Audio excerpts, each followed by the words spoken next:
advocating psychiatrists that with other patients, they would quote the serenity prayer.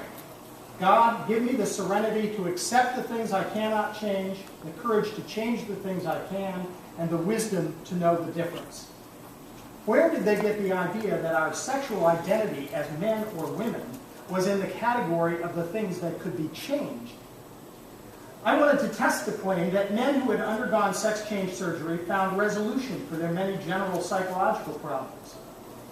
We saw the results as demonstrating that just as these men enjoyed cross-dressing as women before the operation, so they enjoyed cross-living after it. But they were no better in their psychological integration or any easier to live with. With these facts in hand, I concluded that Hopkins was fundamentally cooperating with a mental illness. We psychiatrists, I thought, would do better to concentrate on trying to fix their minds and not their genitalia.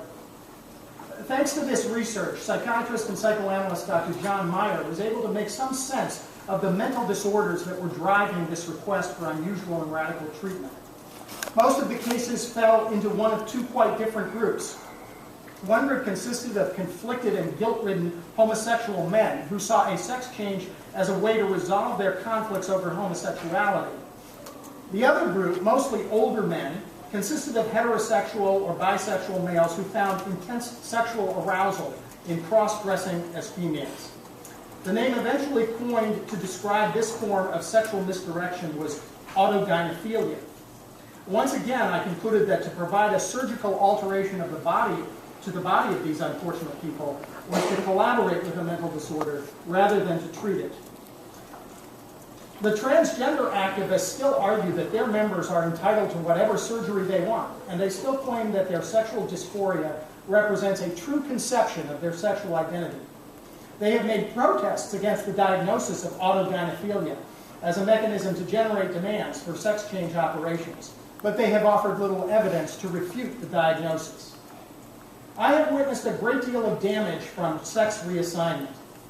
As for the adults who came to us claiming to have discovered their true sexual identity, we psychiatrists have been distracted from studying the causes and natures of their mental misdirections by preparing them for surgery and for a life in the other sex.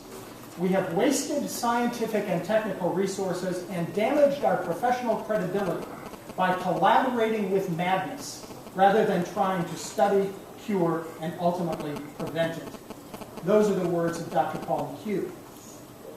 Ladies and gentlemen, let me be blunt. If you adopt HB 235, you too will be collaborating with madness. I urge you to vote no on this bill. Are there any questions? Thank you very much. Bring up Donna Raymonded, Robin Webb.